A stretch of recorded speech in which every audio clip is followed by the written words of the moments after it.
They thought it'd be funny, but they didn't know who they were messing with. I had arrived in Italy full of excitement, imagining cobblestone streets, candlelit dinners, and the soft hum of a romantic getaway. Instead, I found myself standing alone on a deserted plaza, my luggage at my feet, the echo of my own footsteps louder than any greeting. The small town was charming in photographs, but up close, its narrow streets felt claustrophobic and alien. Every passerby a silent reminder that I didn't belong. Panic crept in like a cold draft. My phone had no signal, and the cozy apartment they had promised was empty. The key left on a table as if mocking me. I wandered aimlessly, trying to convince myself this was some sort of misunderstanding. But the realization hit. I had been abandoned. Betrayal settled in my chest like a weight I couldn't lift, and humiliation flushed my face as I imagined their laughter, somewhere distant, enjoying the joke at my expense. The locals barely acknowledged me, their curious glances reminding me how out of place I truly was. I tried to compose myself, repeating silently that I could handle this, that I would find a way, but the knot of fear in my stomach refused to loosen. Every alley I turned down seemed smaller, every shopkeeper's glance heavier, until exhaustion and dread tangled together. My heart ached not just for the abandonment but for the sheer absurdity of it, being left stranded in a foreign country, surrounded by strangers while the people who should have protected me were off somewhere, probably drinking and laughing. And yet beneath the fear and shame, a spark flickered. They thought this would break me, that I would cower. But I knew, even then, that I wouldn't. Somehow, I would turn this humiliation into strength. Though at that moment, I had no idea how. I took a deep breath, shoved my hands into my jacket pockets, and began walking toward the distant lights of the town square, each step a quiet defiance, each movement a small reclamation of myself. This wasn't just a prank. It was the beginning of something I wouldn't let them control. The first hours alone felt endless, each minute stretching like a cruel joke. I had no hotel reservations, no idea where to go, and no one to call who could help. My phone buzzed repeatedly, but no one answered, and the messages I sent to my husband and his friends went ignored, each silence a punch to my chest. I wandered through narrow streets, clutching my luggage, trying to look composed, but every local glance made me shrink inside, as if the entire town could see my vulnerability. Misunderstandings with the language turned simple attempts at asking for directions into awkward, humiliating exchanges, leaving me frustrated and flushed with embarrassment. I realized quickly that I wasn't just lost. I was exposed, completely visible to people who didn't know me, who didn't care. Hunger and fatigue gnawed at me, making each step heavier, but worse was the rising panic. What if no one would help? What if I had to spend the night alone, cold and scared, while my husband laughed somewhere, thinking this was a game? I ducked into a small cafe, hoping for guidance, but the barista's polite but distant demeanor reminded me how alone I really was. The loneliness pressed down on me, mingling with the anger and fear, making every street corner feel like a trap. I tried to rationalize, telling myself I could figure it out. That panicking wouldn't help, but the fear of being stranded in a foreign town with no allies, no resources, and no clue how to navigate the night gnawed at me relentlessly. By the time the sun dipped low behind the rooftops, I realized this wasn't just an inconvenience. It was a test, and for the first time, I felt the raw sting of being utterly powerless. As I sat on the worn stone steps of the empty piazza, my mind drifted back to the little moments I had ignored. The subtle cracks in the image of my marriage I had chosen to believe was perfect. The way he would smirk when I voiced concern, brushing off my feelings as overreactions, or how his friends would nudge him into cruel jokes at my expense, laughing when I winced. There were dinners where I felt dismissed, vacations where my suggestions were ignored, and casual remarks that slowly chipped away at my confidence, all masked as playful teasing. I remembered the way he had once left me waiting at a restaurant, claiming it was just part of the fun, and the time his friends had laughed at my discomfort during a holiday gathering, as if my unease was entertaining. Each memory stung sharper now, like tiny needles of foreshadowing I had foolishly overlooked. The betrayal I felt in this deserted town wasn't sudden. It had been building, unavoidable. threaded through years of subtle cruelty and disregard. Yet knowing it had been predictable didn't make the shock any less piercing. Anger surged alongside the hurt. I realized that while they had thought leaving me here would humiliate me, the pattern of their behavior had already set the stage for me to see exactly who they were. And that recognition, bitter and painful as it was, became the first step in reclaiming the control they had thoughtlessly discarded. I forced myself to take a deep breath and stop trembling long enough to try and make a plan. I needed a place to stay, a way to charge my phone, someone who could at least point me in the right direction. The streets were winding and narrow, the signs unfamiliar, and each attempt to ask a local for help seemed to backfire. One man shook his head without explanation, muttering something in Italian that I didn't understand, and a woman on a bench gave me a look that was more amused than sympathetic. I felt my frustration bubbling up, the panic from earlier threatening to reclaim its hold. But I refused to give them the satisfaction of seeing me break. I kept walking, scanning every doorway and shop window for a hint of warmth, until a small cafe with flowers in the window caught my attention. Inside, the aroma of fresh coffee and baked goods felt like a small blessing. The owner, an older woman with kind eyes, listened carefully as I stumbled over my halting Italian, explaining my predicament. She smiled gently, handed me a cup of espresso, and even offered to call a nearby guest house on my behalf. Relief washed over me in little waves, cautious and quiet, but real. For the first time since being abandoned, I felt a flicker of pride, that I could navigate this alone, that I wasn't completely powerless. As I sipped the warm coffee, I allowed myself a tiny smile, knowing this small victory was the beginning of turning my situation around.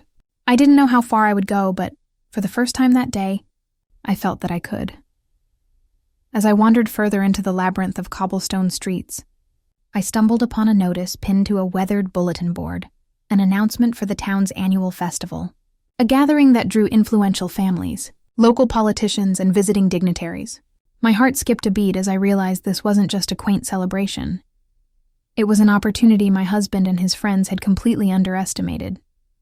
While they thought leaving me stranded would humiliate me, they had overlooked the fact that I could use this festival to step into a space of power and visibility. I began quietly observing the community, noting who wielded influence and how I might connect with them. Every detail I absorbed felt like a secret weapon. The cafe owner's cousin ran a local foundation. The florist supplied decorations for the mayor's events, and several prominent families frequented the plaza during evenings. The realization sparked a flicker of excitement in me, a taste of empowerment I hadn't felt all day. My vulnerability was no longer just a weakness. It could become leverage if I played my cards right. I imagined subtle ways to insert myself into conversations, to gather allies, and to ensure that when my husband and his friends returned, or when word of their cruelty spread, I would be the one in control. For the first time, panic gave way to possibility. The abandoned woman in a foreign town was no longer entirely at their mercy. I had found the first threads of power, and I intended to weave them into something undeniable. My phone buzzed relentlessly, and when I finally answered, the sight of their grinning faces made my stomach twist. My husband's smirk was worse than the words he didn't even need to say. His friends laughed in the background, their amusement sharp and cruel. They asked if I had found a nice little cafe to cry in, and each sarcastic comment pierced deeper than I expected. I tried to stay calm, but my voice trembled, betraying the humiliation boiling inside me. The people in the cafe glanced over, curiosity in their eyes, and I wished I could disappear entirely. Each unanswered question, each mocking glance from them over the video call, felt like a public spectacle staged just for my suffering. Anger roared in me, mingled with shame and the cold realization that I was completely exposed, powerless to stop their laughter. I clenched my fists under the table, taking shallow breaths, my mind spinning through every insult, every betrayal that had led to this moment. The helplessness was suffocating, a thick fog settling over my chest, yet amid it, a stubborn ember of defiance flickered. I wouldn't let them win, I promised myself, even if it meant enduring every moment of ridicule first. Their laughter wouldn't last forever, and I would make sure of it, but at that instant, I simply had to survive their cruelty, alone in this unfamiliar town. As the evening settled over the town, I wandered the piazza again, trying to shake off the lingering sting of their calls. That's when I noticed a small group of travelers huddled around a map, speaking in a mix of broken English and Italian. I hesitated, unsure if approaching strangers was wise. But something inside me, a blend of desperation and determination, pushed me forward. I introduced myself, explaining my predicament in halting sentences, and to my surprise, they didn't laugh or look past me. One woman, a fellow traveler with a kind smile, offered advice on nearby accommodations, while a young man suggested a contact who could help navigate local services. The cafe owner, noticing my interaction, chimed in as well, offering to lend me her phone so I could make calls without fear of being judged. For the first time in hours, I felt a sense of connection, a reminder that not everyone was indifferent or cruel. Their willingness to help sparked cautious hope, a tiny flame in the darkness of my isolation. The contrast was stark, from mocking husbands and indifferent locals to strangers who treated me with respect and empathy. It reminded me that the world was larger than my humiliation and that allies could appear in the most unexpected places. With their guidance, I began to sketch the outlines of a plan, feeling the first true stirrings of possibility, the knowledge that I didn't have to remain powerless. I lay awake that night mapping every humiliating joke, every cold smirk, and turning them into plans. They had treated me like an afterthought, a punchline. So I sketched out how to turn their laughter into something that would echo in their ears long after they stopped smiling. I started small, imagining embarrassments that required no violence, only patience and precision, a subtle social unraveling, reputational dents, and public moments that would expose the cruelty they'd laughed about as entertainment. First, I wrote down names. Not just my husband and the friends who had filmed the prank, but the people they bragged about to sound important. Colleagues, social media followers, the business contacts that gave them status. If I could touch the web of appearances they relied on, I could make their status wobble. I thought about the festival I'd discovered and how easily a rumor, a carefully placed conversation, or a sympathetic ear could redirect attention. The goal wasn't to destroy lives. It was to make...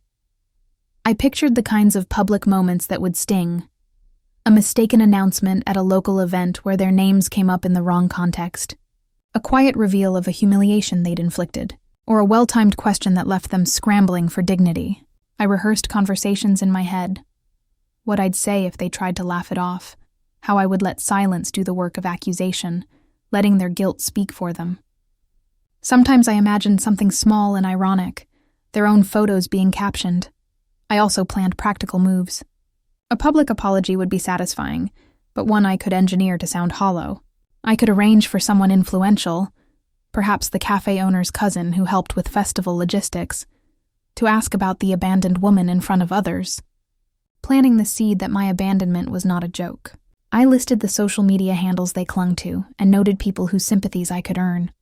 Old classmates, neighbors, or colleagues who already resented them for other slights. At the same time, I reminded myself to be patient. Rash retaliation would only play into their narrative of me as unstable, so I drafted a timeline, small escalating moves that would look accidental or natural. A friendly chat with the right person here, a casual mention of the prank there, an overheard comment that ended up in the cafe rumor mill. I visualized 2 power reversals. First, catching them off guard in a situation where their mockery would be met with collective disapproval. Second, a public, I practiced my voice too. I would not beg or plead. I would be measured and clear. When the moment came, I would speak with the kind of calm that unsettled bullies. I imagined looking them in the eye and describing how small humiliations accumulate until a person is unmade, and watching their smirks freeze. I wrote down lines that sounded ordinary but landed heavy, like pointing out the cost of their joke, or asking simply, "Did you think about how that would feel?" The simple question placed in public. Finally, I planned exits. I would never let myself be trapped in a scene where they could twist the story. Each move had a way out. A polite laugh, a departure, a commentary to a sympathetic ear afterward. I wanted their world to wobble, not for me to be dragged back into it. As dawn crept through the shutters, my fear had subsided and been replaced by a steady, methodical hunger. I had been abandoned, yes, But abandonment had given me the perspective and the space to plan. They thought they'd broken me. I also noted small symbolic acts which would haunt them. A whispered compliment overheard in the right place, a charitable gesture made public, connection reintroduced to someone they wanted to impress. These tiny, deliberate moments would stitch a pattern undermining their arrogance and rewriting the story of the night. By the time I decided to act, I had watched my humiliation stretch into something almost performative. Their video calls had become a spectacle. Their jokes were currency. So I started small and precise, intercepting the very things they used for status and fun. First, I made sure my name circulated where theirs did. At the cafe, I thanked the owner in a way that sounded casual but left an impression. A quiet comment about how funny it was to be left behind and how the town's stories had a way of rewriting themselves. The owner laughed and repeated the line to a friend, and the seed was planted. Next, I leaned into the festival's publicity. I volunteered, under the radar, to help the florist with bouquets, which meant I was present when the mayor's guests arrived. I didn't shout or brag. I moved like someone who belonged. When a local influencer asked for a quick photo with the decorations, I smiled into the frame and mentioned my adventure in passing. The post tagged the town and accounts of families who loved to appear charitable, and my name began to travel, stitched into other feeds. Real leverage came from a small rumor I nudged into motion. I told the cafe owner an innocuous detail about my husband, a name that rang a bell for someone who knew his circles. Through a chain of casual mentions at the market and the bakery, the story climbed until it reached someone who knew one of his colleagues. That colleague, curious and a little scandal-hungry, tagged a mutual contact. The ripple effect began. What started as a whisper became a series of curious messages. I also intercepted their little rituals. The friends had a Saturday brunch at a trattoria where they posted smug photos. I befriended the owner's niece, who organized the Sunday open mic, and she agreed to rearrange reservations without explanation. When the group arrived, their table was taken by local volunteers. Embarrassed, they were asked to wait, while a live mic invited stories from anyone present. My husband's friend tried to laugh it off, but the crowd's attention shifted. Polite questions lingered in the air. The internet did the rest. Clips of the open mic, moments of their discomfort, and the pointed, polite questions from locals spread quickly among the town's followers.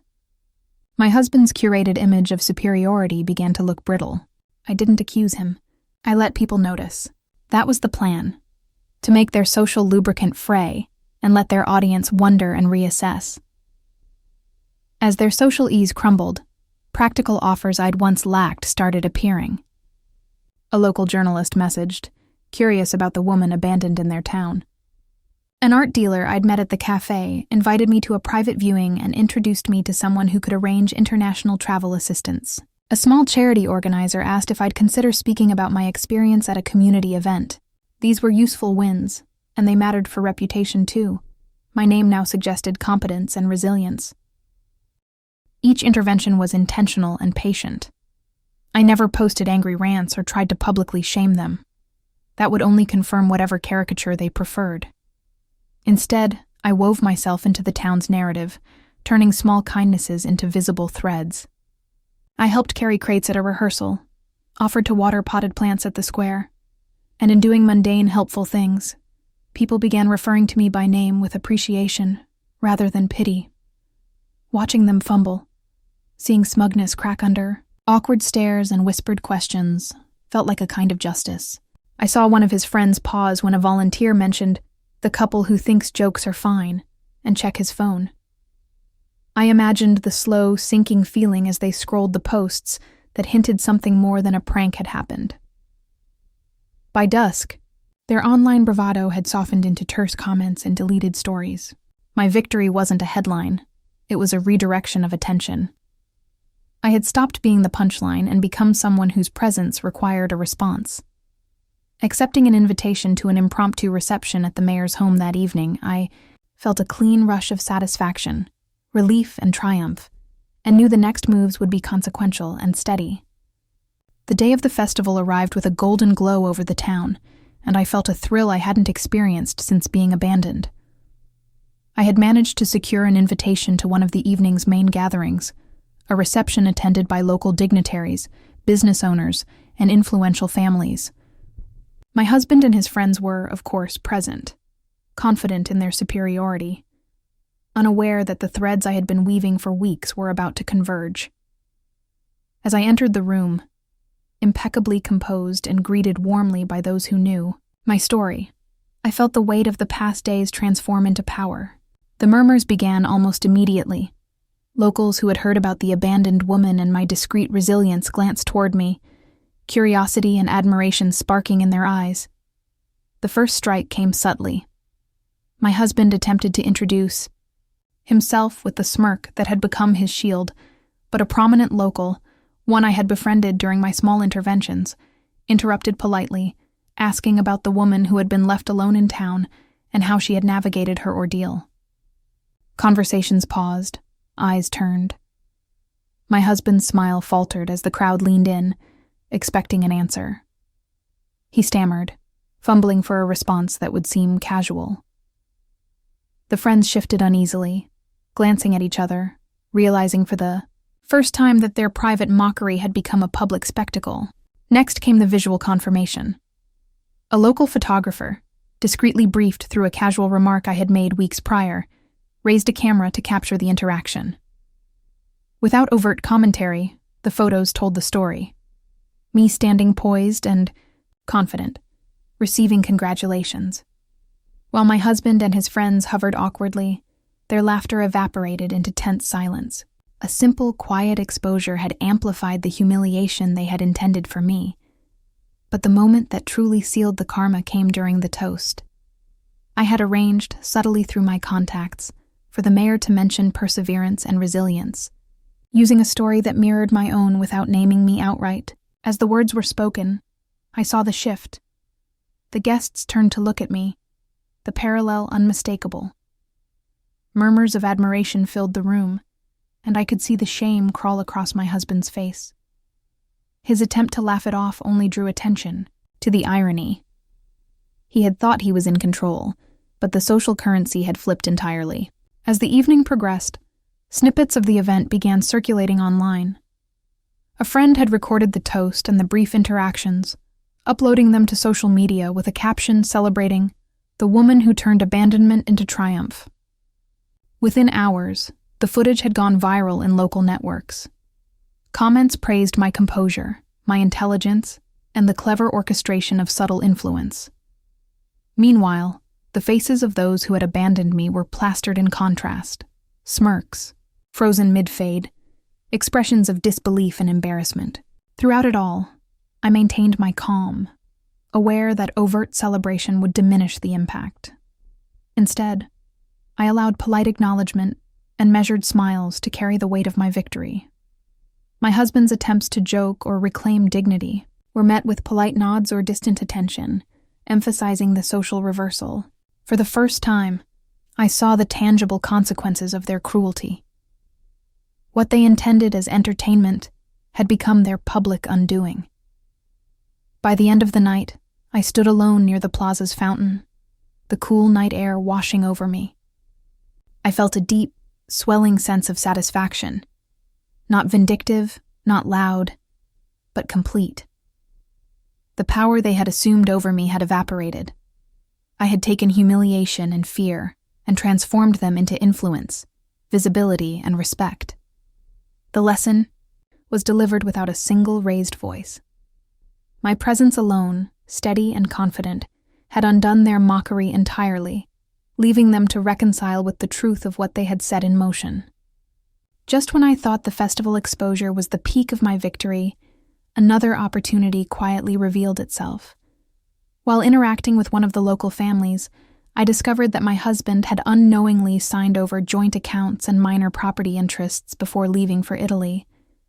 It was paperwork he assumed would remain unnoticed, just as he assumed leaving me stranded would remain without consequence. With guidance from a local legal contact I had befriended weeks earlier, I discreetly confirmed the details. I had access to funds and assets he hadn't expected me to control. A thrill of satisfaction ran through me, knowing that this hidden advantage wasn't just symbolic, it was tangible leverage. I also realized that the friends who had laughed at me were invested in certain social contracts that required appearances. By being present at the festival, by quietly inserting myself into the influential circles, I had gained opportunities they hadn't imagined. An invitation to a private gallery opened doors for potential business contacts, and a brief introduction to a local entrepreneur hinted at financial ventures that could elevate me far beyond the reach of their ridicule. Even more surprisingly, one of the travelers I had befriended early on expressed interest in continuing our partnership in a small professional endeavor, something they couldn't have anticipated. The combination of social visibility, financial empowerment, and new connections created a layered sense of triumph. They had assumed abandonment would humiliate and diminish me, but it had achieved the opposite. I was now recognized, valued, and positioned to move strategically in ways they couldn't predict. The hidden wins added a richness to the satisfaction I already felt. Their failure to account for my resilience, intelligence, and resourcefulness was absolute. As I reflected on it, I realized that these advantages weren't just revenge. They were a complete rewriting of the narrative. I had turned their cruelty into opportunity, proving that the person they underestimated was now entirely in control of her story, her social standing, and her future. Sitting alone in my small apartment that evening, the town quiet around me, I finally allowed myself to think clearly about everything that had happened. The humiliation, the fear, the endless waiting, the mocking video calls. They all felt like heavy chains I had carried unwillingly. Yet now, in the stillness, I could see how each moment had forced me to confront not just their cruelty, but my own passivity in allowing it to happen.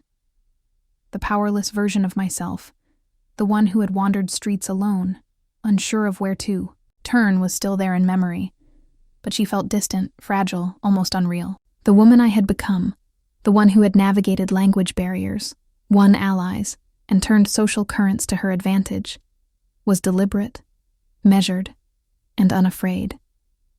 I reflected on the subtle ways I had taken control, the patience it required, and the cleverness it demanded. I realized that growth doesn't happen in dramatic leaps. It often emerges quietly, in the choices we make when no one is watching. Their cruelty had been predictable, yes, but their underestimation had been my opportunity. I had learned that dignity is not just maintained in private. It can be wielded publicly, carefully, without shouting or brash confrontation. I thought about how every small victory, every strategic connection, had reinforced that sense of self-worth I had allowed them to erode for so long.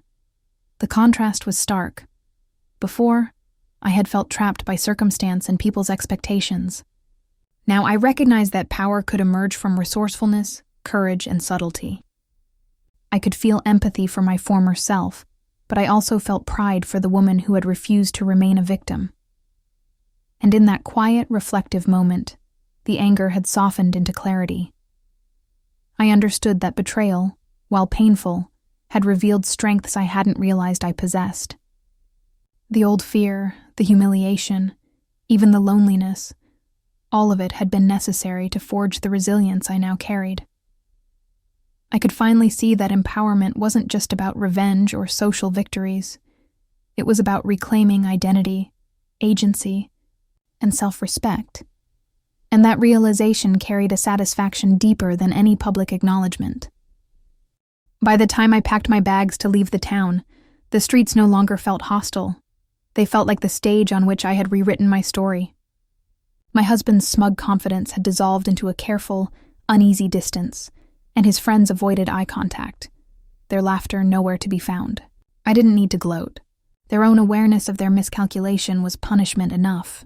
I walked past the cafe one last time, nodding to the owner who had quietly guided me through every twist, and felt a swell of gratitude for the unlikely allies I had found. The legal and social wins were now behind me. Secured, yet what lingered most was a sense of personal growth. I had learned patience, strategy, and resilience, the kind of strength that doesn't shout, but commands attention quietly. Leaving town, I felt lighter, freer, empowered not only by the consequences my husband and his friends faced, but by my own capacity to turn humiliation into triumph. The memory of abandonment remained, but it was no longer a wound. It was proof that even in betrayal, I could find opportunity and rise. Looking back, I realized that being abandoned wasn't just cruelty, it was clarity. It forced me to confront my fears, my limits, and the ways I had allowed others to define me. The humiliation, the isolation, the mocking calls. They were painful, but they revealed something I hadn't fully understood: my own resilience. I learned that power doesn't always come from status or force. It often comes quietly, through patience, strategy, and an unshakable belief in your own worth. I also learned that those who underestimate others often create their own undoing. My husband and his friends thought leaving me alone would break me, but it only revealed how much they had misjudged me. Strength is cultivated in the moments when no one is watching, when fear and doubt are present, and when choices matter most. I left that town stronger, wiser, and confident that humiliation can be transformed into opportunity, that betrayal can be turned into growth.